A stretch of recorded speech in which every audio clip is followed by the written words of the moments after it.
O Senado discute neste momento o projeto que pode mudar a cobrança de ICMS no preço dos combustíveis. ICMS é o Imposto sobre Circulação de Mercadorias e Serviços. É mais uma tentativa de reduzir os preços. Ao vivo, direto do Congresso, a repórter Selma Dias traz mais informações. Selma, boa noite.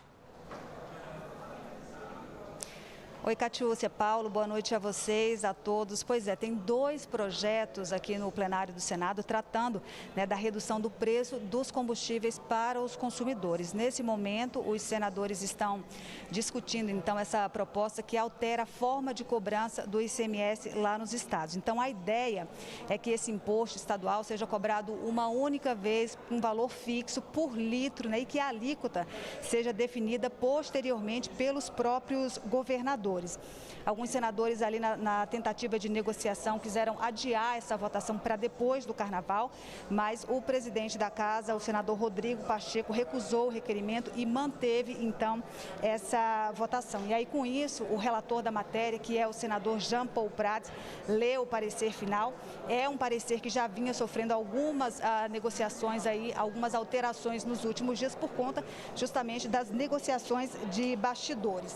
E aí, depois dessa votação, a expectativa é, então, que os senadores avancem para a segunda proposta. É uma proposta que cria uma conta de compensação para tentar amortecer os impactos das oscilações do preço do petróleo no mercado internacional, para que isso não aumente os custos para o consumidor final aqui no Brasil. Eu preparei uma reportagem explicando todas essas mudanças apresentadas nesses dois projetos.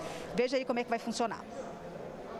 Os dois projetos trazem medidas para conter a alta de preços para o consumidor. Um deles prevê que o ICMS sobre os combustíveis seja pago uma única vez, com valor fixo em reais por litro e com a alíquota definida pelos próprios governadores de maneira uniforme.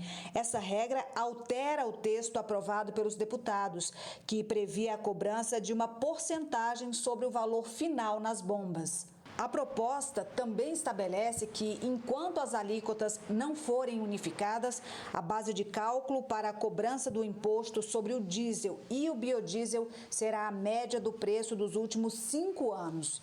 O projeto ainda sugere que a taxação do ICMS seja feita em uma única fase da cadeia de produção.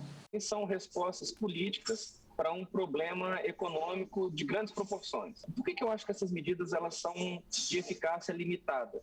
Porque a magnitude do efeito, tanto do preço do barril de petróleo, como do preço do dólar, a cotação do dólar, ele tem um peso, acaba tendo um peso muito maior do que essas questões de ICMS.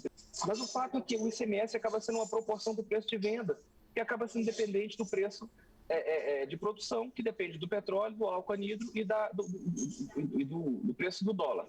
O outro projeto propõe a criação de uma conta de compensação com investimento inicial de 25 bilhões de reais a serem repassados pelo governo federal ainda em 2022.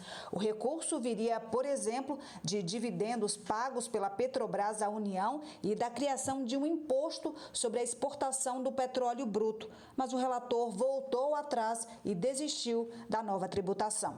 O objetivo dessa conta é acumular recursos quando o preço dos combustíveis estiver em baixa e usar o dinheiro depois, quando as oscilações do mercado internacional estiverem impactando os custos para o consumidor final. O texto também amplia de 5,5 para cerca de 11 milhões o número de beneficiários do Auxílio Gás, programa do governo federal, com um impacto estimado de quase 2 bilhões de reais. Como essa política do Auxílio Gás, ela atinge pessoas, ela tem uma focalização melhor, ela atinge quem realmente é pobre e precisa, eu sou menos rigoroso. Eu continuo achando que, do ponto de vista fiscal, é um problema. Agora, ela pelo menos ela atinge quem precisa de fato, né?